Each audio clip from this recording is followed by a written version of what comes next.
One of the highlights of my week this week was spending 2 hours with about 20 colleagues from Choice Support, looking at empathy.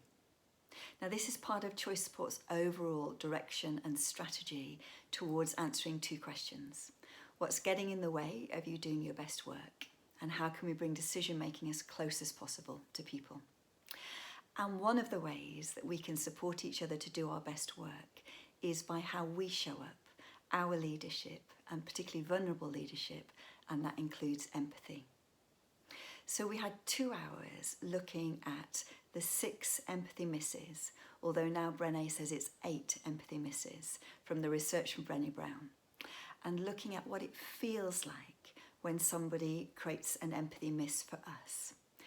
And I must admit that the empathy miss that I find myself most often making is my strong desire to give advice and to try and make everything okay.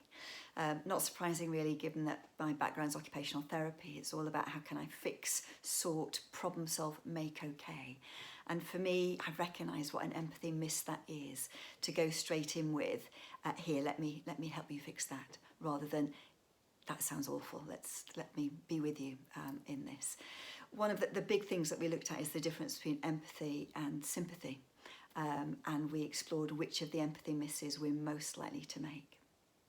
What excited me was that after 2 hours, people were able to look at the impact of empathy misses on their relationships with other people, look at the empathy miss that they're most likely to make themselves, look at strategies for reminding themselves about that. And I saw people buddying up. I saw people introducing it as a topic in team meetings on a regular basis.